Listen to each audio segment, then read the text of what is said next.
Welcome to Manny's Irish Pub. This is the Predictive PlayBook, and I am your host, John Ryan.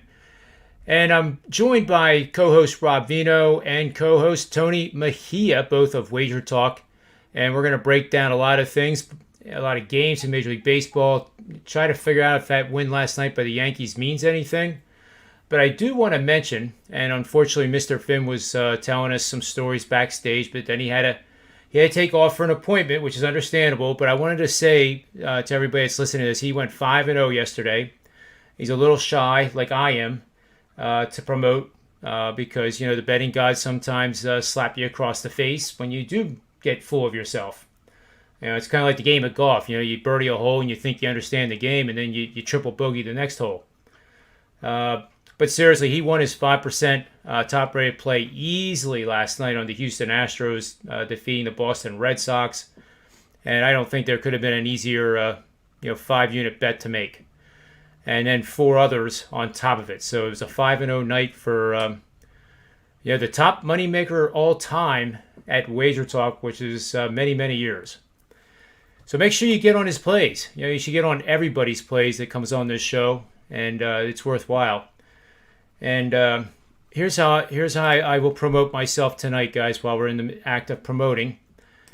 We'll get this done and over with. I have a 5%er going in the NBA tonight. And I'm 7-1 in the last 8 NBA games. Last night I was on the Sixers. Night before I was on the Nets. And tonight's game is the total in the Phoenix-Milwaukee game. And Sports Memo's been nice enough to put together a good little promo. So instead of paying $39 for the 5-unit play by itself, you can use promo code PASS29 and get the next 3 days for $29, which is a smart thing to do instead of paying $39 for one pick. So make sure you get over to Sports Memo and take advantage of that tonight. I have to say I am seeing the card pretty well, and I go through runs like this just like Tony Mejia does and Rob Vino and everybody else that comes on the show.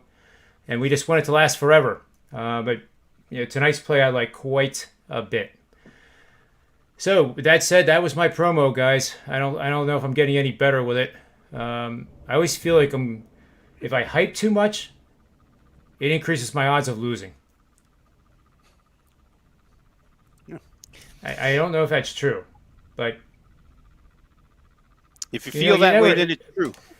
Everybody that does, join me on these shows, we're guys that, you don't want to blow smoke up anybody's rear end. You want to be transparent, as that word is defined, and you just don't want to make more of it than it is. Like, sometimes I wish I could advertise a 5-unit play and say I've won 65% of them for the first 6 months of the year. I'd like to advertise it saying that this play has a 35% chance of losing. And see how many sales I get. That's not bad. It's better than... because that's the reality. But anyway, the PGA Tour starts tomorrow, and it's a very unusual event. First of all, it was supposed to be the RBC Canadian Open, and because of our border problems with COVID still, that is not taking place. And in its place, in South Carolina, is the Palmetto Championship, the home state of Dustin Johnson, and he's the world number 1. And he's playing along with Brooks Koepka, which is kind of, head scratching. And one little storyline. There's a lot of good storylines in this because there's a lot of guys from the Korn Ferry Tour playing in it. But the PGA U, as in university, the number 1 player in the country, John Pack, P-A-K, is making his pro debut tomorrow in this event.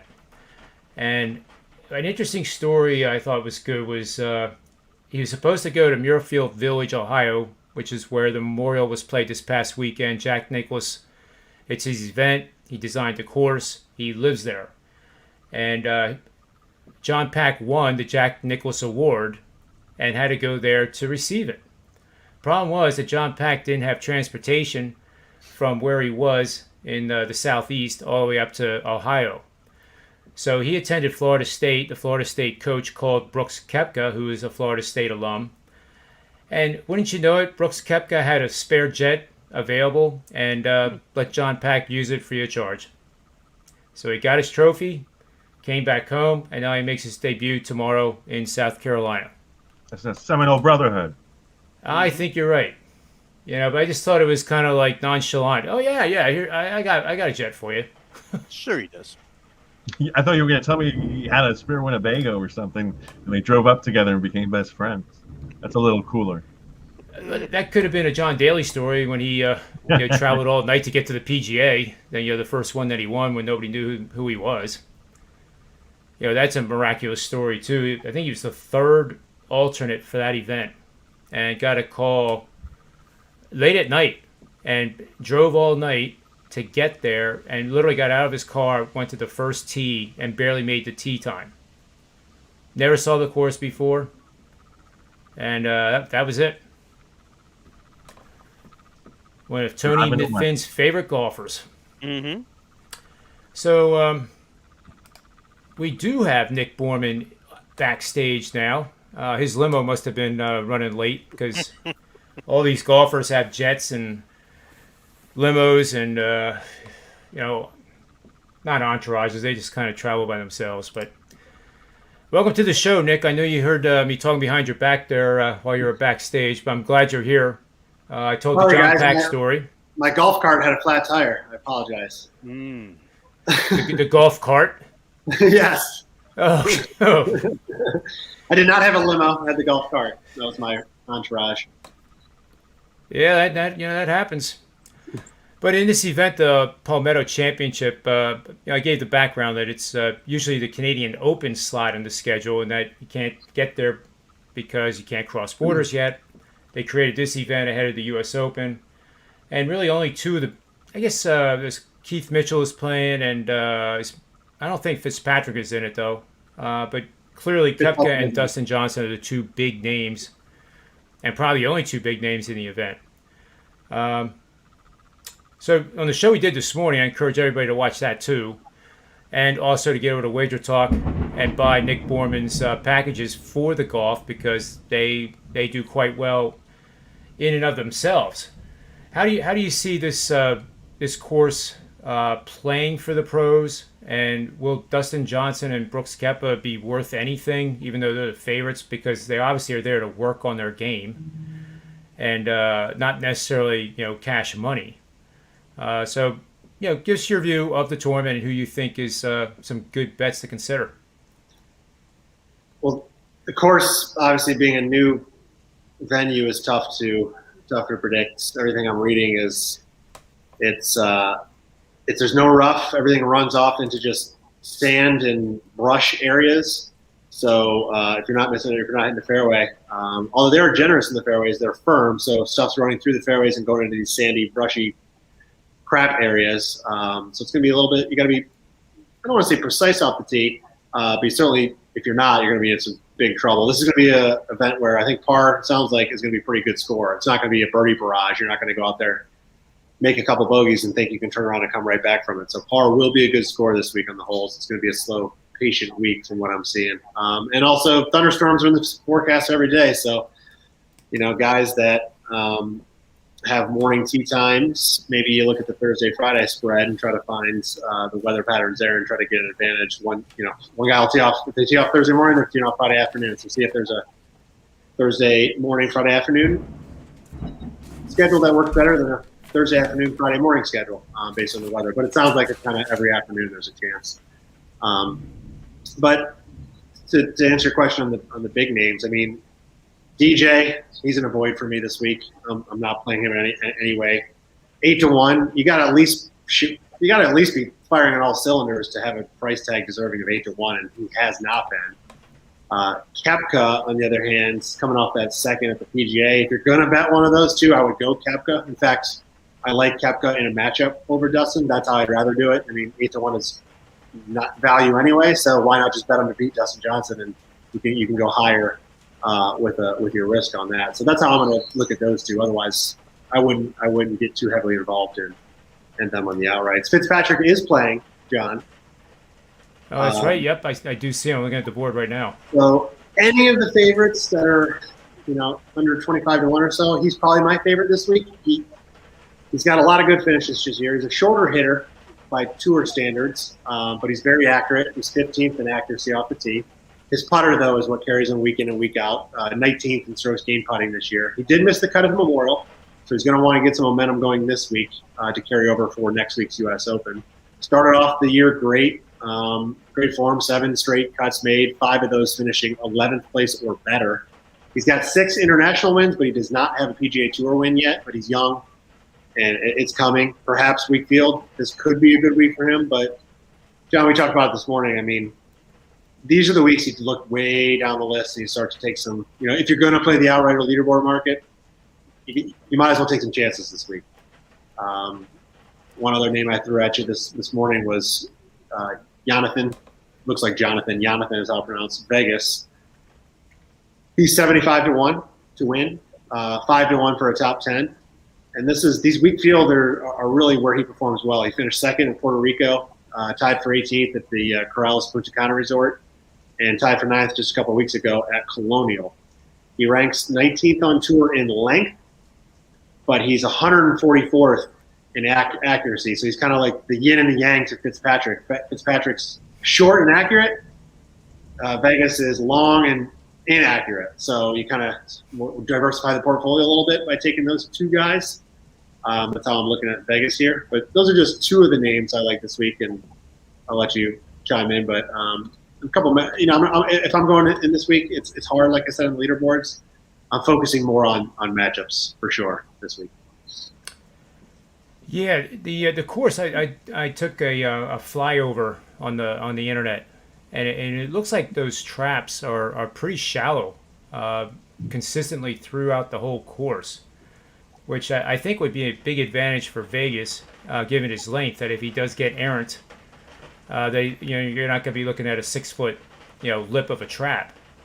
And I guess it's more of a link style feel, which I guess is a little bit like Kiowa, probably without the high winds that Kiowa gets.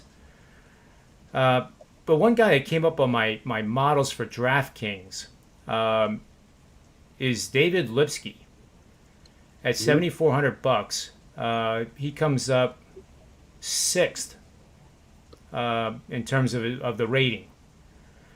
So I was wondering if you think that's completely like fool's gold, and that I probably should not put him in my lineups, or whether I might be on to something. With Lipsky, I mean, again, listen, this is the week you can kind of look everywhere. He's a Korn Ferry Tour guy. Hasn't had a lot of PGA Tour events under his belt yet, but they're coming. And Hovland, Morikawa, they came right on tour and started doing very well. Lipsky's not a lot different. And I think he's worth, listen, these in DraftKings or FanDuel, the daily fantasy, what's the goal? Make the weekend? I feel like he's got a good chance to make the weekend. I don't hate him. It's good price, So I think he's worth a shot this week in your fantasy lineup.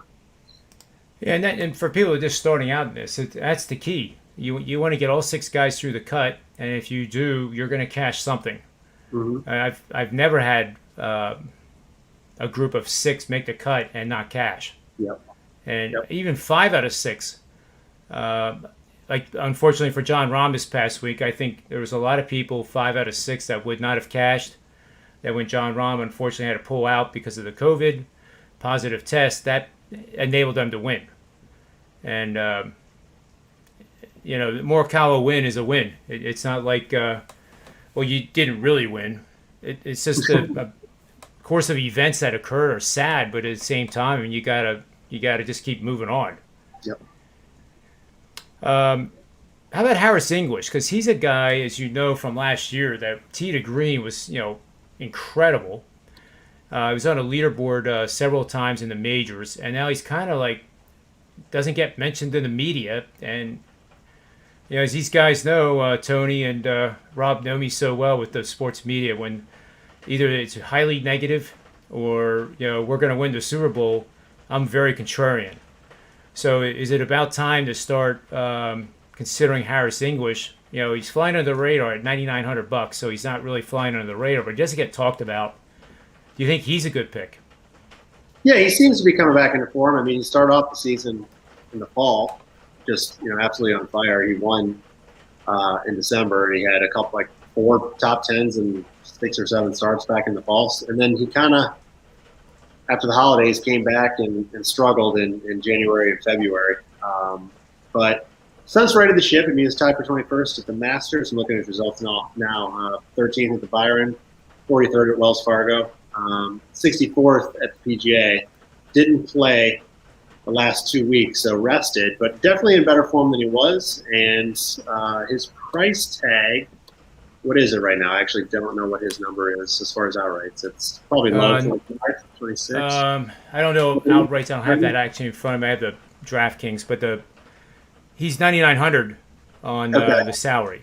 Looks like he's 30 on the outright market. So again, with a lack of a big name leaderboard, I don't see why he wouldn't do well. And anything under 10,000 for one of the better players out there is pretty good. And he's definitely one of the better ones in the field, no doubt about it. So yeah, I don't like that. Or I like that play. And we definitely can't end this portion, this segment of the show, without talking about the guy you mentioned to me this morning, who I had never heard of before. That I did a little research on him, and I am suddenly a fan. And it's Vincent Whaley, another Korn Ferry member of that tour. He's 7,700 on DraftKings, and no doubt he probably, if I do 5 lineups, he will be in every single one. And you run a risk doing that, because if he doesn't make the cut, then you just tossed away 5 lineups. So I don't, I see him as being chosen maybe 1 or 2% in DraftKings, and really a tremendous value. So tell us more about him. He's been a cuts made machine, consistent with some of the biggest names on tour over the last 4 months. He's got 10 straight cuts made. He started that streak with a tie for 50th, but since then, his worst was a tie for 36. And over his last 9 starts, he's got 7 finishes inside the top 30. So personally, I put a pretty good sized stake on him at DraftKings, 2-1 to finish inside the top 30. I mean, the momentum's there, the trends are there for him. He doesn't have a top 10 yet this year, but in a weak field like we talked about, and a lot of momentum on his side, I think his price is worth it to take a shot. He's 6-1 for a top 10. He's 110. Well, listen, I got him 110-1. I did sprinkle a little bit on him for the outright. I think he's 85-1 now, but he didn't play last week at the Memorial, which I think is a good thing. Memorial definitely beat up some guys last week, and he was tied for 20th in his previous start at Colonial before that. He's a good iron player. He's got a pretty strong short game. And being a brand new venue this week, no course history, I think that really levels the playing field here. So I like his momentum. I like his price, and I thought he was worth a play. Yeah, and interesting, this course has no, at least in my opinion, no similarities to Torrey Pines out in California, where the U.S. Open will be taking place next week. And then, again, I guess you had mentioned this morning, the only reason that Dustin Johnson or Brooks Koepka would be playing this week is they're trying to gain more confidence on their game for the U.S. Open. And it's amazing, you're talking about 2 of the best guys in the world. Dustin Johnson, number 1 in the world rankings. But does that, to me, that almost disqualifies me from playing them next week. But I guess we'll have to see how the weekend goes and how they play. But it just brings concern to me that they are playing.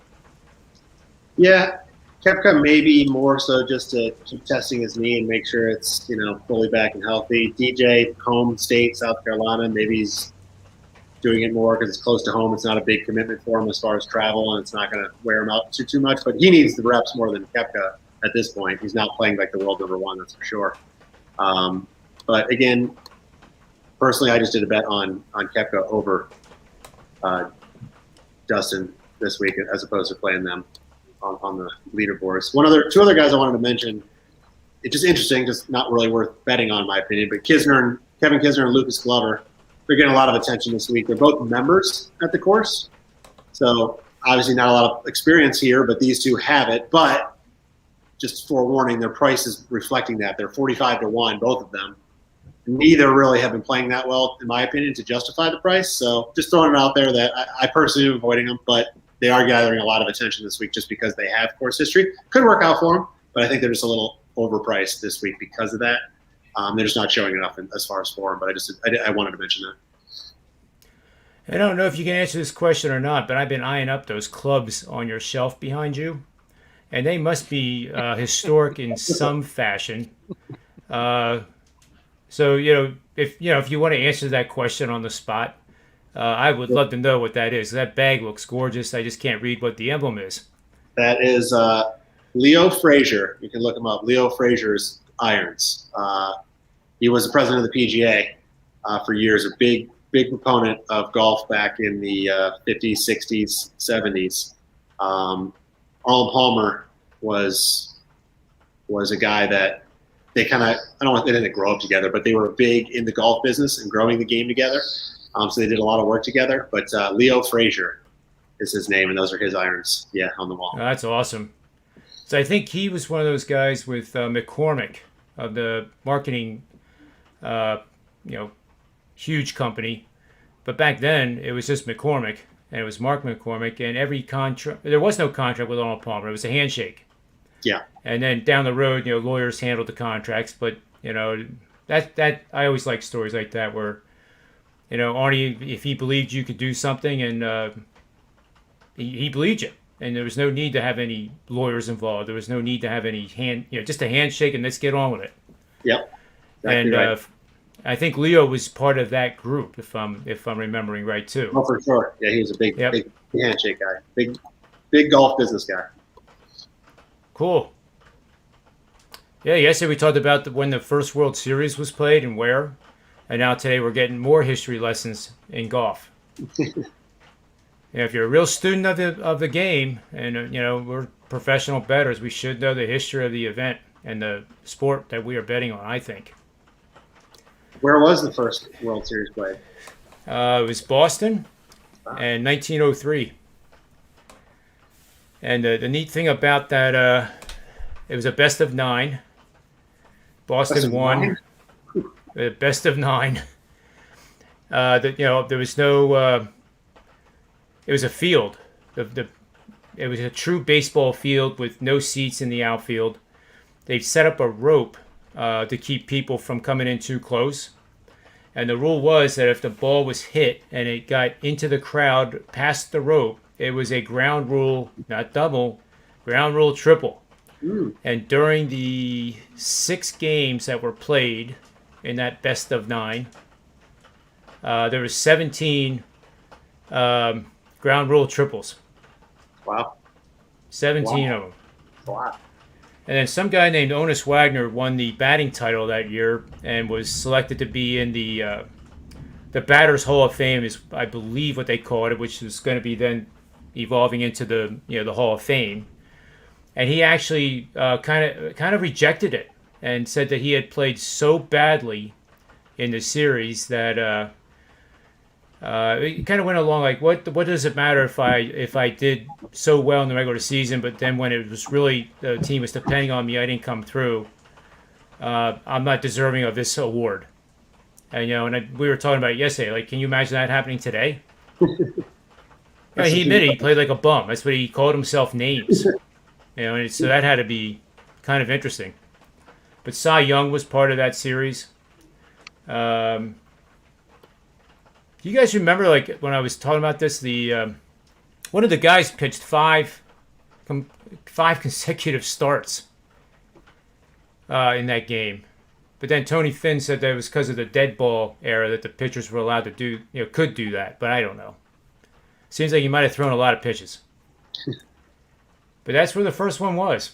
Interesting.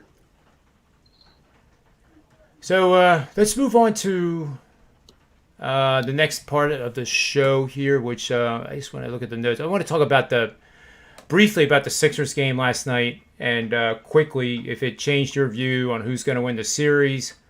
I still, obviously I bet the Sixers at -112 with our show here and for real. I also have them at -220 before the series started.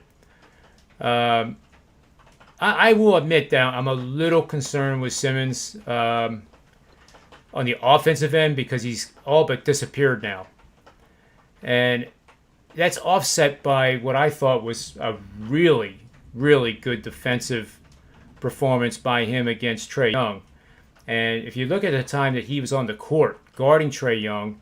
Trae Young had 21 points for the game, but when Simmons was on him, the 21 points were not all scored while Simmons was defending him, if I'm making sense.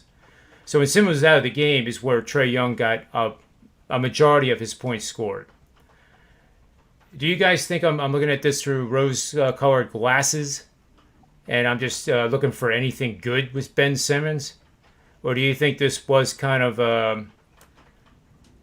Philly making a statement to Atlanta that, this is, you're not just going to walk all over us, and now we're going to go to Atlanta and see what you guys can do with us. So we'll start with Tony Mejia, because I know he and I are the two biggest Ben Simmons lovers and supporters in the world. I had him on my fantasy team, and he single-handedly destroyed it this season. But it's a keeper league. But look, you said something interesting about the 76ers making a statement that you're not going to walk all over us. Well, you shouldn't, because they're the number one seed. And it seems like everything that they're doing right now, and mind you, I think they get out of the series, and I never had them losing the series. But it seems like it's built on a house of cards. You got Ben Simmons in his own head. Rivers had to pull him and pull back Shake Milton just until the 2-minute thing, so they wouldn't mess with his head even more in the hack-a-bed, where he went 0 for 2. And then Embiid's playing with a torn meniscus, and obviously he's dominant. And Capella can do nothing with him, and neither can John Collins or Onyekwu. But he's got to warm up and be a game-time decision every single night, and hope for the best, and hope that he doesn't re-aggravate that. So that's where it lies. I don't think it has anything to do with this series. I think Atlanta is going to win one of the two, and I think Philadelphia is going to get a split, and we're in for a long one. But if we're in for a long one, and Brooklyn gets out of Milwaukee in 5, man, the 76ers are in a lot of trouble. I agree with that. I definitely agree. The whole playoffs hinge on Embiid's knee at this point, and I do think. I already did the NBA angle of the day for the show tomorrow. Are any of you guys on that? Not tomorrow. Providence. Not tomorrow. Oh, tomorrow, right. yes. Tomorrow, right. It's you and Finn. And Ski, yeah. Yep. So there's a pretty monster angle you'll see tomorrow that supports Brooklyn. And I do think Brooklyn, they beat them by 20-plus points in a playoff game. And even though they're professionals and they're supposed to have short memories, it sticks with you. And they're at home, and they're going to be a lot of pressure, and Brooklyn's going to be playing loose and free. And that's pretty scary. And Harden is not playing, and it's still scary. Milwaukee's an excellent home team, tremendous home team. True. The one thing that you saw in Game 2 that I hated because I was on that over, and obviously it was the Bucks that didn't get us there, was Giannis taking that half a second to think about what he was doing instead of just playing. Chris Middleton, same thing in his own head. Drew Holiday did a much better job. But all those guys, and I don't think it has anything to do with Mike Budenholzer, but he's going to be the sacrificial lamb anyway. All those guys have let the Brooklyn Nets just spook them and spank them. And the thing about Fiserv Forum is that it will be packed, but Kevin Durant is the kind of guy that really loves that, relishes it. Kyrie Irving, same thing, doesn't mind being a villain. Probably enjoys it. I actually don't know which way I'm going to go with that. I haven't started that handicap yet, but certainly nothing we've seen. I think I tweeted out in Game 2. I said the side's a no touch. I mean, like, how can you bet the side? It's a Milwaukee spot. They've got their backs against the wall. They should win the game. I don't even know what the line is. I assume Brooklyn's favored by a bucket, maybe. I'm 3.5, I think it is. What is it? I think Milwaukee's 3.5. Yeah, the other side's a favorite. So the Bucks are favored, or the Nets are favored? The Bucks. Oh my goodness! Oh well, I mean that's just ignoring everything that you've seen in front of your face. But ballsy if you're going to lay the points with Milwaukee. I guess that's probably going to be the right side then. Well, I guess you want to think. The likely human behavior. Betting community would be betting Milwaukee because they have to win. It's 2-0 and they're at home. Got to defend the turf. As you said, they are good at home. But we've also seen the Sixers, who are even a touch better, lose at home. So I don't know. I mean, Brooke, I'm starting to be. I was always stating from the day of the trade, which was the day that I bet the Sixers at 7-1 to win the Eastern Conference, because their line actually went down when improved as a line, became a greater contender. The Sixers did on that day when Harden was acquired, and I think it was because Boston then was completely out of the mix to even have hopes of getting a decent point guard for their offense, and that's what they desperately had needed, and that's part of the reason Boston's not playing anymore. Did you see the Kemba Walker news? I did not. How legit it is, but Bleacher Report came out and said that Kemba got wind that they were trying to trade him late last year, and that the relationship's become irreparable, and so they're headed for a divorce. Wow. Which doesn't surprise me, but I mean, they need some fresh blood anyway. And Kemba Walker's going to be on the downside of his career once he stops being, making shots he can't defend. Now, I do have a question for you, and obviously I could look this up on my own. I just ran out of time. But Seth Curry's contract, is he a free agent at the end of this year? If you just they got him from in the trade, right? So no, I mean the Golden State. Steph or Seth? I thought you said Seth. Oh, I probably just mumbled.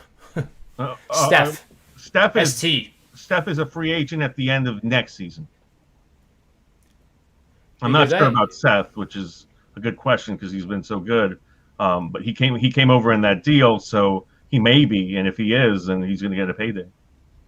Well, he was part of the reason the Sixers won last night, and the Sixers did make 14 free throws out of, I think, 20 or 21 attempts. And my concern now is not just with Ben Simmons and hack of Simmons down the stretch, is that Embiid made 12 of those 14 free throws. So, as good as Curry was shooting, I don't even know if he went to the line. Tobias Harris did not attempt a free throw of the starters, and there was somebody else. And of course, Simmons was 0 for 2. So the free throw was done by Embiid. The whole kit and caboodle was Embiid at the line. The whole game was Embiid. Luckily for you, Seth Curry's under contract through 2023.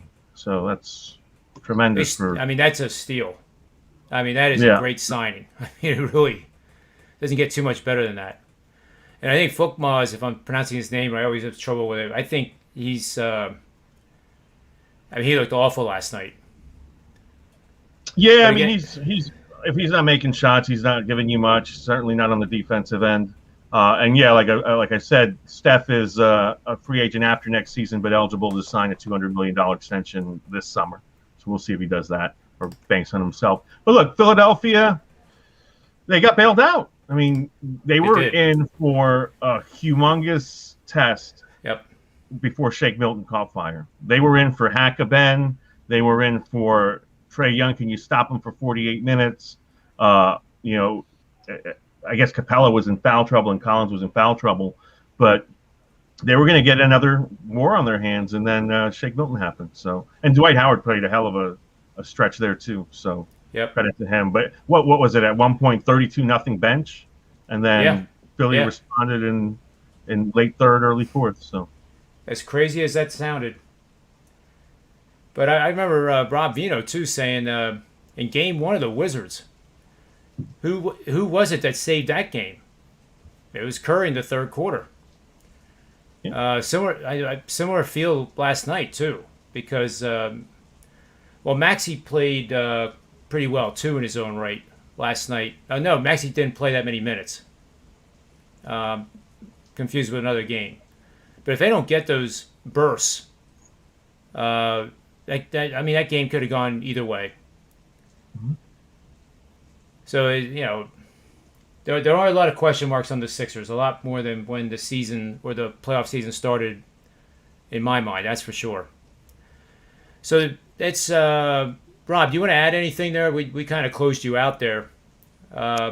That's all right. I just waited it out till Tony Mejia finally brought the reality to the conversation there in the final statement there. I mean, that team, Philadelphia, if I take the 76er rose-colored glasses off, they jump out to a huge lead. The crowd's behind them. It's 20-3 or whatever the heck it was. And they can't even hang on. 4 minutes into the second quarter, Atlanta's right there again. Yep. Came right back, withstood all of that. And we're talking about a game where Philadelphia makes 2 free throws with 4.8 seconds left in the third to get to an 88-84 lead. And they're panning around the Wells Fargo Center, and every Sixers fan looks like they're about to jump off the Ben Franklin Bridge. And or at least throw up. Shake Milton comes across half court and sticks a 3. And basically, again, bailed that team out. And I'll tell you what, guys, you watch that game and you watch those third quarter rotations, and when do we ever see Joel Embiid play all 12 minutes of the third quarter? When do we see Ben Simmons play 11 minutes and 12 seconds of the third quarter? Doc Rivers was scared to death to play that bench because the 32-0 doesn't lie. That bench stinks in reality, and the only reason Shake Milton got on the floor is because Tyrese Maxey was so bad in the first half. Right. That's the switch that Doc had made. He's been playing Maxey in the playoffs because Shake had been going bad. So then Maxey stinks, so we got to put Shake in, and Shake, I happen to love Shake Milton, so I'm glad for him. Oh, he was awesome last night. Since his SMU days and the bad injury he had there. But Shake Milton's a fantastic player when he's right and when his mind is right. But I'm telling you what, if not for Joel Embiid, and let's add Tobias Harris to the list. He had 16 in the first quarter. He's been really good. I saw a number last night, 23 of 28 on uncontested shots. But if you ask me, Atlanta made more of a statement in those first 2 games in Wells Fargo than Philadelphia made to anybody. Philadelphia made a brief statement for 10 minutes, 11 minutes in the first quarter. And then once they got the 3 to 91-84, and I remember looking to my son and saying, you know what, that 91-84 is real helpful to Doc Rivers, because now to start the fourth quarter, he can probably give Ben and Joel a little extra time on the bench before this crew of backups messes everything up again. Maybe they can hang on to a 7-point lead for more than a minute and a half. But they extended it. And when they extended it, in fact, I forget, was it Greg Anthony, Jimmy Jackson, whoever the analyst was, when Philadelphia ballooned it all the way out to 20, their thought was what mine was. If the bench can hang on to it, let's just let Joel sit. Yeah. But Doc brought him back because he was still scared. Even with a 20-point lead, he was still scared. And we'll see, because bench players, I've said this before in these playoffs, generally speaking, your role players will perform at home. You'll get one of those Shake Milton type performances from somebody on your bench at home. But on the road, those guys tend to go silent. And without Joel Embiid, after watching these 2 games, I'm of the firm opinion that the 76ers are no more than a 6 seed without this guy. Because the rest of the crew doesn't, they don't thrill you. So we'll see what happens in Atlanta. I expect Atlanta to be fired up. I think Atlanta's the deeper team right now. They did a pretty good job on Trae Young. Gallinari came to life last night, right? Gallinari hadn't played real well, but Atlanta has endless guys like that. Huerter. DeAndre Hunter hasn't even played in this series yet. We'll see, Tone. I don't know if you know any more about his knee. He got ruled out today. He's done for the season. Yes, so there you go. It's a painful loss for the Atlanta Hawks to not have DeAndre Hunter, especially as a defensive presence. But I do think it's going to be a tough series here, and we see by the point spread with Philly only 1-point favorite in Atlanta, that doesn't suggest that Philadelphia's even better on a neutral floor than Atlanta. That's right. So we'll see how it goes. But if you're the Sixers, you need more than Joel Embiid might be able to ride this. They might be able to ride him to a 7-game series victory. I wouldn't doubt that whatsoever. But boy, oh boy, I mean, the rest of these guys, somebody's got to do something to help that poor guy out, because he is amazing. And he's the reason why they are where they are. And, of course, Shake last night bailed Doc out. I guarantee if you were inside Doc Rivers' mind last night, end of third quarter, he was scared stiff, even entire third quarter, to put that bench in and go to his regular rotations. Just they're not producing anything. At last night they didn't, until Shake, got the crowd fired up again, woke them up. Yep. Yeah, 15 points in 14 minutes and 15 seconds. It was huge. They needed it, John. They needed it in the worst way. They needed it. because that fourth quarter might not have headed their way, but he took care of that. Yeah, I was trying to figure out Bogdanovich too, and I was noting that the Hawks played a lot more minutes with their starters than the Sixers did, even though, as you say, they had Simmons and Embiid in most of the third quarter, if not the whole entire quarter. But Bogdanovich played 41 minutes, 14 seconds. Trae Young, 37-50, not a concern there. Kevin Huerter, 35. And John Collins, 35. But it's really, I don't think that's a concern because they have 2 days. They don't play till Friday. Right. So, Clint Capella only played 27. That's because he was getting kind of manhandled by Mr. Embiid. And for the life of me, I don't know why anybody would try to get under the skin of Embiid knowing what he's going to do. And you saw what happened. Capella got a little feisty with him, and then Embiid just went at him every single time. And I think that alley-oop play that Atlanta was running, how many times in a row did they run that? And then finally the Sixers stopped it, but they kept running it. Well, that's a staple of their offense. I mean, a lot of things happened that Bogdanovich played all those minutes. He didn't beat his point prop, by the way. I was at 16.5. He got to 14, missed, I think, 2 threes that would have gotten it home. But they like to run him with Lou Williams and Kevin Huerter and Gallinari when Trae Young sits. I thought Trae Young sat too long because they pulled that trigger with about 2.5 left in the third quarter, and started with him on the bench in the fourth, and then continued with him on the bench through a Nate McMillan timeout when it was slipping away. So at some point, you got to go for it. I guess they were somewhat satisfied with the result in the first game. That played into it, and I didn't think it would have. But again, same thing I told you about why I stayed away from Philly yesterday, even though I'm happy that you guys all won, because it seemed like everybody was on the Sixers. It just, if it was tight down the stretch, I would have been with my fingernails chopped off. Just watching Doc either pull Ben Simmons and then my defense suffers, or have him out there making one out of every 4 free throws. Yeah, it's crazy, Tony. Atlanta went to that hack of Ben down 17 with 3 minutes left. There wasn't a lot of hope for them to win the game, but they still attempted it, and it forced Doc Rivers, like you mentioned. He took Ben out of the game until there was less than 2 minutes left and put him back in. So, that's going to be certainly a point of strategy throughout the remainder of the way for Nate McMillan. I like the part where they had Nate McMillan mic'd up with Trae Young, where he was encouraging Trae Young to speed the tempo. And I think that could be a very big indicator of what we see the remainder of this series. You don't necessarily want to play against Philadelphia's half-court defense. Not that they've had a heck of a lot of trouble with it because, as we said yesterday, John, when Tony was on, listen, Trae Young can beat Danny Green to the right off the dribble with ease. He proved it. He beats Ben to the right pretty much with ease without Ben fouling him. And when Matisse is in there, they just run that pick out there and he gets by that way. And, Joel was in that drop defense, drop backward, because he has to guard against the alley-oop. And if he comes forward to stop Young, they alley-oop over his head. So they've got concerns in the half court. But I like what Nate McMillan said. Let's run, and not even give them the opportunity.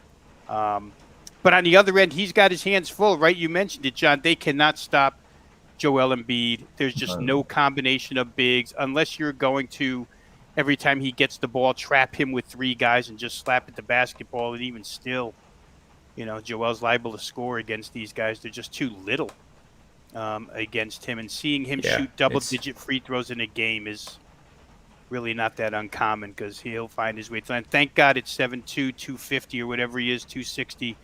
He's got the touch of a point guard at the free throw line because he saves the day. It's so soft.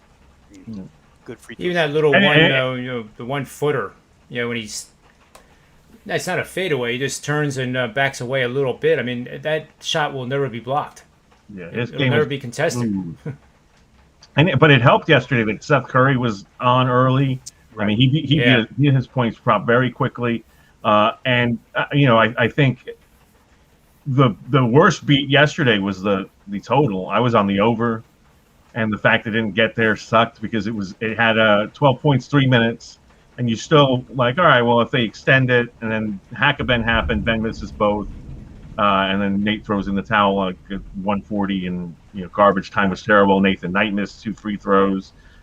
They didn't play out the final 40 seconds, and it still was 4 or 5 points, 2 possessions away. So I think from that standpoint, I'm surprised to see, because I saw it, that the total is lower than I anticipated for Game 3. I thought we'd get 26-ish. Yeah, and I think that's how the market reacts. I always look at the market as the betting community, which is a lot of public betting, a lot of new public betting involved, and whatever algorithms they're using to come up with these lines, they're doing a good job anticipating what the betting public's going to do. And again, you had all those overs going way over in the first game, and of course the totals go up. Now we had these games go under, and the Clippers Utah game, I kept meaning to look at my database the last time we had push on the side and the total of the same NBA playoff game. I mean, that's dependent on when you got in, because completely dependent on when you got in. I got in on very true.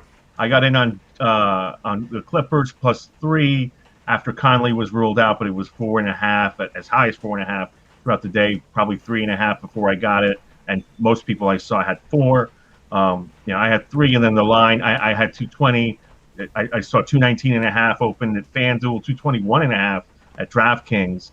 So there was already a discrepancy there. Westgate had 221, and then it did the little dance all day long until I think it closed at 221.5. And that's a good transition for this guy, Freddie 171, who I'm sure has been waiting on this answer about should he bet his Clippers or save his money. Rob, what do you think? Well, I've been a proponent carrying the torch for Utah most of the season, so I'll just continue to carry the torch for Utah. It's a great series, no question. But I think in the end, like I've thought all season long, that they just have too many shooters. If Dallas had made open shots, their three-point shooting was miserable in that series for the most part. And Utah won last night, guys, missing 17 field goals in a row. They missed 17 shots in a row and still won a basketball game, which says a lot about them coming off of the long rest. I think Utah probably gets through that series, but I'm not going to tell Freddie what to do. He's a fan. Do what you will. I just think Utah's the better team. Clips went on a 22-2 run, and from that standpoint, I understand that they were going to run out of gas at some point, especially since Donovan Mitchell, started the third quarter the way he did. But they were up 13, and 2 out of their big 3 played terribly. Paul George shot horribly. Marcus Morris Sr., I jinxed him. He went 1 for 9 from three-point range. Had all the opportunities in the world to get over 12.5. Ends up at 9. Commits the boneheaded error of not getting a foul on Rudy Gobert when he's already got him up in the air down in that final possession. So I think if I'm Ty Lue, especially since I was able to get 11 guys in to get their feet wet, Luke Kennard actually played well. I'm not a big Luke Kennard fan at all, but he saved that first half for the Clippers. And then Rondo got in. Reggie Jackson was in foul trouble. You saw the DeMarcus Cousins experiment at least blossom a little bit to the point where he had 6 points, 3 boards in 4 minutes. So just to have him out there to be somebody else that Rudy Gobert has to worry about, I think that we're in for a long series, but it wouldn't surprise me if the Jazz go up 2-0, and it also, I obviously had the Clips +3, but I was also rooting for Los Angeles to win that game yesterday outright to see a long series. So from that standpoint, that tells me, because I don't root for teams, but that tells me that Utah impressed me that significantly because they were able to do what they did, knowing they're going to get Mike Conley back and doing it without him in there and clear rust showing up in that first quarter. And they were still able to overcome all of that. And that by far is the number 1 fan base in the NBA right now. Yeah, that place is going to be tough to win in. But let me just make this one statistical point real quick, guys, because it is so drastic from any other series that we've seen so far. Those 2 teams last night combined to shoot 92 3-pointers. 92 3-pointers in that game. And I don't know that that's going to let up. That's not a mirage. That's not, I mean, we might not see 92, but we're going to see 85, between 85 and 95 threes launched between these teams throughout the series. So to that point, Freddie 171, or if I'm getting that wrong, I apologize. But to that point, you could honestly make the case that whoever shoots it the best ends up winning this series the most consistently. Last night, Utah goes 17 of 50, 34%. Below their season average. Clippers 16 of 42, 38% below their season average. So nobody really shot it well, even though they hoisted them up. I don't think that's going to stop. Quinn Snyder, post-game comments, I don't think that's going to stop. Agreed. And they've been the two of the most prolific three-point shooting teams in the league all season. So, agreed. They do. And can you imagine with all that, I'm sure your projected points thing was astronomical.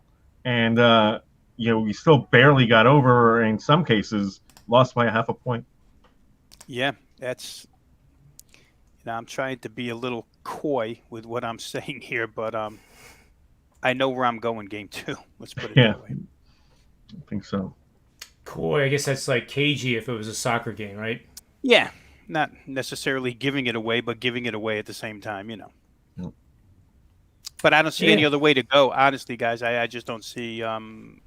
As Snyder said, we do what we do, and that's his philosophy through this playoff series. He said it last night. We're going to continue to do what we do, and I'm sure Ty Lue and that team over there, because, Tony, you made the case for why they should have won or how they could have won in a lot of instances. I'm sure they believe that they can continue to do what they did last night and win a basketball game. So, when you have that, I don't know that there's any serious adjustments that either side philosophically is going to make in this particular series. It's just going to come down to who executes the best as far as the winner goes. Now, agreed. If you're Utah, you say we won a game where Gobert was somewhat in foul trouble, didn't really play well. I mean, did his job, obviously, but, him and Favors can have a bigger impact on the game, and we're getting Mike Conley back at some point. So, that was a heck of a game one.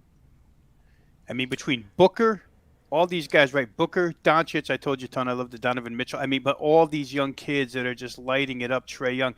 Mitchell tends to be, when you're putting sheets of paper, you're separating them with a sheet of paper because they're all elite. But Donovan Mitchell, what he does, I don't know, is for some reason, I kind of like him. And I wish that Jamal Murray had the chance to be on this stage with the rest of these guys because it would be phenomenal basketball. Yep. Well, I can give you a system on Game 2 if you want. It's on the under, and one of these shows I'm gonna like start out a preview with a betting angle that supports, for instance, the Clippers, and one that supports the Jazz, and then you guys can haggle it out which one has meaning or more meaning than the other, because on any given day, any given game, I can easily come up with probably double digits, and it might be team angles and player angles, or maybe a couple betting systems, but I could come up with at least 10 for each side that support it. And then that's where our advanced analytics come in, and that's what machine learning is all about, because it filters through the sludge, so to speak, because you can come up with all kinds of systems if you backfill it, as I call it, and change the range of your betting lines. Like, for example, instead of -3.5 to -9.5, you adjust it till you get a higher percentage. And that's, unfortunately, is what a lot of people do, and that is almost a recipe to come up with a losing method of using these analytics. But this one goes 73%. Last 5 seasons, you're going to play under in a matchup of good teams with a win percentage of 60 to 75% in the second half of the season and also the playoffs, with a total of 220 or more points, and with the team being Utah in this case coming off 4 or more consecutive wins. Interesting. That has gone 50, 18, and 1. The only thing I'll say about that is that these particular teams and this particular season, I would say that could blow up that trend because of how prolific they've been already. Like, I think the Clippers are the best shooting 3-point shooting team of all time, like statistically, and the Jazz, were at one point, just firing it up, and they stack at four corners with Bogdanovich and Ingles, and obviously Donovan Mitchell can shoot, and if they get Mike Conley back and Niang off the bench, And so Clarkson. I mean, and Clarkson, Jesus. So and from that standpoint, yeah, it's, and not to mention, you said that was Jazz specific. This is the best Jazz team we've seen since the Stockton Malone Hornacek teams. And that's a great point. That's why it's only based on 5 seasons. And Steve Merrill will be the first one to tell me, well, just use the last 3 because that is when the scoring went up in the NBA. 4 seasons ago, it was 106.1 per game for the league. Then we made that jump to 111.6. And then 2 seasons ago, it was 111 point something. And this year, it's 112.2 points per game. So you're absolutely right. If I used 220, and what I like doing, Tony, is that I think you've seen them on the NBA angle today, where the first time I had 224 as the total. And of course, it wasn't labeled wide 224, so it looked really mysterious. And backfilling, to come up with the best possible record just by playing with the numbers. But that's actually the league average times 2. So that would be the median scoring for the league. So any total above that means that the expectations are for higher scoring, and you're going contrarian to it. But if I showed you, from let's say 2015 to 2000, this system had about 65 games. I bet you there's not 65 games going all the way back to 1995 from 2015 that meet that criteria. So that you make a really good point. If I run a system that's going back to 1995, it's kind of irrelevant when one of the parameters is a total of 220 because that really didn't exist in the 90s. Yeah, no. I'm sure it didn't actually. I actually did a spreadsheet for this show. You remember that, Tony or Rob? Where I went all the way back every single year where it was a max min, max total for a team at home, max total for a team away, and it was amazing when you started getting back to 2006, and then 2001, and then of course the 90s.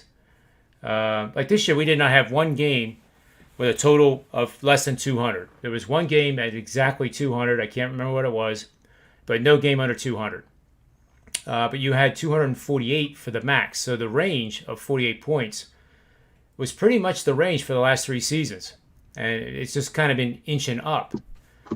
So, 1997, I'm going to say, Rob and Tony, you had about a dozen games in the entire league that were over 210. Right. And now, the majority of them, 90% of them are over 210. Oh, and that's important to know when you're playing around with numbers because that's an evolution of the game. It's a sustained change. It's not a fluke. And boy, I just gave myself a good segue into the Yankees. So the fluke being that, and I will show this in a visual presentation tomorrow where the Yankees actually stand. We've been talking about being an outlier in terms of getting runs scored. They get runners on base. They have a great walk percentage. They have certainly above average discipline. Aaron Judge would be in a conversation for MVP, I'm sure. Well, I'm not sure, but I think he would be more if the Yankees were playing better. And for whatever reason, it just seems like statistically, we have a lineup of 9 guys that decided to underperform all at the same time. Which, going back 20 years that I've gone back so far, has never happened. Their lineup, based on where those 9 guys, the consistent 9 guys in that lineup, but those guys were bad in the last 3 seasons. You take that average and compare it to where they are now, the differential in terms of, and it's not even regression because it's just an anomaly. I'm totally convinced of it. I mean, you just can't have, that'd be like in a roulette wheel, red comes up 37 times in a row. It could happen, but it's probably not going to be while you're watching that game. or that night. But it is a really rare statistical phenomenon what the Yankees are doing. And you know what? That they scored 8 runs last night and they won. But that does not make a trend. And that was the heading for our topic on this. So I just wanted to get you guys' take on, is it a wise move or is it a horrible move, for guys who want to, bettors in general want to back the Yankees thinking that there's value here and, back them just like every single game thinking that they're going to win more than they lose. I personally think that's a dangerous thing to be doing, but I want to hear what you guys have to say also. So we'll start with Rob Vino. Well, I mean, because baseball is as long as it is, guys, I have a tough time, really sticking to anything in the present and making blanket statements in the present. I think where the Yankees are concerned, John, just quick overview. I mean, I know we went over it a little bit yesterday, but I'm not really concerned with them offensively. I think some of these offensive metrics that they've or some of these offensive statistics that they produced thus far have got to go the other way at some point in time. You can't lead the league in double plays forever and take your run production off the board. I know we had Adam on yesterday who gave us a number of I forget, expected runs created or something where the Yankees are dead last by a long shot. And that's all going to come back to the norm in a 162-game season. So I'm probably more of the school of thought that when a team is underperforming, underachieving the way that the Yankees are, I tend to lean toward that side and betting that side in the down the road rather than abandon it and think that it's a true sign of what their team really is. It's not necessarily the right case, like I say. It's just the way I think first, because, again, I can't blanket statement any of them. Every team's an individual situation. I think the St. Louis Cardinals might be in trouble. You could talk about them from an offensive standpoint, much like the Yankees right now. But St. Louis might be in a little more trouble as far as turning things around than the Yankees are. So for me, I think the Yankees would be a team that I have a little bit of a green button on in the upcoming weeks rather than a stay away. And I'll let Tony throw his thoughts out there on the Yanks. Yeah, I'll be brief because I know we got to get to best bets before we cut out.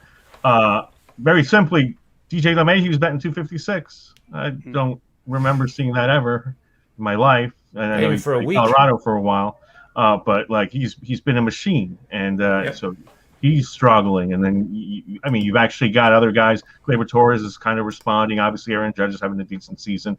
Stanton, he grounded into a key double play yesterday before the floodgates opened. And I wish Tony Finn was here because the Yankees scored all 8 of those runs against the Twins bullpen once they got Pineda out of there. Or most of them, because Pineda was pretty solid those first 4 innings. Bullpen suck. I don't care what analytics you guys show me. They're the worst. Can't rely on them. So beyond that, yes, I'm in agreement that the Yankees are a bet-on team only because I heard that their schedule actually has 3 off days coming up, which is rare in a 162-day schedule. I don't have their schedule in front of me, but I heard that commented either on Inside Pitch or something like that, that we're going to see the Yanks not only have the lighter schedule after this Red Sox sweep that they suffered through, but so they're playing the Twins and whatnot, but they've also got a few days off to decompress and do what you got to do, which the marathon baseball season can be invaluable. Yeah, I agree with you guys. You got to take it one day at a time, and just like in the market, we have a show now with Steve Merrill, and we talk about Bitcoin. We talk about Endeavor, which is the UFC stock that was a public offering about 3 weeks ago, and we tie the similarities between the markets and also the sports betting markets. We have bid and ask in financials, and we have betting lines in sports betting, and it's all about supply and demand on both of them. It's a number of bettors on one side versus the number of bettors on another side, and both the market maker on Wall Street and also the bookmaker, they want equilibrium. They just want a price where they got equal action on both sides, and they're happy campers, and I would be too, knowing I get 10% of it. Or at least 5% maybe. Penny does a pretty good job with that, and I'm sure they probably, it looks like they would make 5% vig on it, but I'm sure they're making more than that. But good stuff. And I was going to talk about St. Louis, but I know we're running out of time, so we'll save that for tomorrow. Because I was looking at Cleveland's bullpen, and I wanted to bounce this off of you, Rob. So I'll put it on the slate for tomorrow, give people a chance to look at this. Because you're really good with the bullpens, and the guys that pitch a certain number of pitches are not going to pitch the next day, let alone maybe the next 2 days. And it was a matchup tonight of both teams had off, but I still think the guys that I picked, which is a free pick over at Sports Memo if you guys want to read it, I think those guys are out, and they're two lefties, which means Cleveland has no left-handed relievers. Francona then can't do the righty-lefty thing, thank God, because between that and the launch angle, I think both should be just eliminated. It's just... So that's what you have to look forward to tomorrow. So let's start with around the horn here, the best bets. Let's start with Tony Mejia, then Rob, and then I'll close it out. Right. This is the same best bet I did at the NBA tip-off show, and I'll put the same asterisk on it. I am jinxing everybody named Morris right now. I went with Marcus Morris yesterday, and he went 1 for 9. Now, granted, he did hit 7 3-pointers, and I was on him on Sunday. So he's getting the opportunities. Monte Morris, he is getting opportunities as well, and he comes off a 1 for 10 shooting game the other night where I was on his prop as well. But look, the fact that he's getting 10 shots a game, that he dished out 6 assists, Campazzo was abused by Chris Paul. And today, I think right around when I hopped on this show, officially the news came out that Will Barton will be part of the Denver rotation tonight. That cuts into Morris's playing time a little bit, but I think in a Campazzo or Morris either or situation, we're getting to the point where Morris is the more trusted person, and especially with his hamstring being fine. So 18.5 is the number at DraftKings and BetMGM on his points, rebounds, and assists. He sometimes sneaks in there for 2 or 3 rebounds, so that shouldn't be dismissed. Fully expect him to get at least 5 assists and hit double digits in points. So give me Monte Morris on that. Love it. I'm on that too. I like that play quite a bit. So, Mr. Vino, what do you have for us? Yeah, I'll stick in the same game since we're talking about basketball here. Throughout the season, in the 3 meetings, Phoenix had been 3-0 first half against Denver. Did not work out that way first half of the first playoff game, but I'm going to come right back to that. We've seen some movement here. Tony mentioned the reason why. Will Barton's going to play. All of a sudden, the line comes down within the last 90 minutes. The total goes up within the last 90 minutes. I just don't know that, and Will Barton, believe me, is a tremendous boost to this team. There's no question about it. But I don't know that Denver, right out of the chute here, will be able to take Phoenix out of their game. I think what we saw in the second half here out of the Phoenix Suns continues here in the first half at least. Denver's been a real good off-the-pace team ever since last year's playoffs. That comeback ability against the Clippers in that series, the comeback ability against the Jazz in that series, the comeback ability in their previous series to get to this point against Portland when they clinched. So they don't mind necessarily. They're not out of a game when they get behind. But I think Phoenix will attack right off the bat. I think Chris Paul is the main reason why, a veteran guy who knows that you need to establish your home floor 2-0 lead. I think Phoenix gets out of the chute quick here. You can catch some -2s now, guys. It was -2.5 earlier. But I think that price tag is a little bit short for the first half. I'm going to take Phoenix. I'll use 2.5 because that's universally more widely available than the 2s are right now. We'll see what happens up to game point. Phoenix -2.5 first half tonight over Denver. I love that one too. So I'm going to come up with, I'm going to stick with my player props because I was going to do the Suns, but we want to keep it spread out here. Last night I was 2-2 with those prop bets. Obviously Simmons didn't get a triple-double. It was embarrassing that I actually said that. But you got a triple single. Triple. I guess he did. Well, that's right. If free throws were included, like Tony Finn says it should, Start off with then he didn't even have a triple single. But on to today. Cameron Payne is points over 9.5 plus 100. I like that to play over. Cameron Johnson is another guy playing the Camerons tonight. It's just coincident. But points, rebounds, assists is what I'm going to do with him, and he is. I thought it was around 18 or so. Where is he? There's. Show up, Cam. Come on. Why? Yeah. Why can't I see him? Oh, here he is. Cameron Johnson over 9.5. Well, it can't be points, rebounds, and assists, is it? I guess it No, is. it can't be. 9.5 points, rebounds, and assists? On Cameron Johnson. Maybe this isn't updating. We had a pretty big storm blow through here, so I'm not sure if this is 9.5. I might have to bet that right now. That's a pool all your money and. Mm-hmm. It says Cameron Johnson over 9.5, and I have points, rebounds, and assists clicked. It's a great number. That is a great number. I might have to go find out where that is. Yeah. And give it to Klein. Sign us off, John. Luckily, we got the answer already. Yes, John. We got to get going. So those are the two, and we won't push our luck on that. I like. But my record in player price has been pretty good. Last night was 2-2, but knock on wood, we haven't had a losing one yet here on this show, and they're kind of fun to do with pizza money. Yeah, so I'll let you guys get to the window. Tony Mejia, I love having you on as part of this show. Rob Vino, the same. And, make sure you get over to Wager Talk and get these guys' plays. And just don't get one pick and try to sit there and figure out which one they're going to win. I mean, even we don't know which one's going to win. Get a subscription, get a 3-day trial. You can get mine for $29 just by watching this show. Nobody can get the past 29 code unless you tell somebody you got it from this show. It's not going to appear on a tweet. It's not going to appear anywhere. It's a thank you to all of you guys like Freddie171 and Kirk and Brian Watson and the whole chat room. It's a way of saying thanks for watching us and, giving us the motivation to get up every day and give you a better show. So for Tony Mejia, Rob Vino, and myself, wagertalk.com, sportsmemo.com, may all the wins be yours.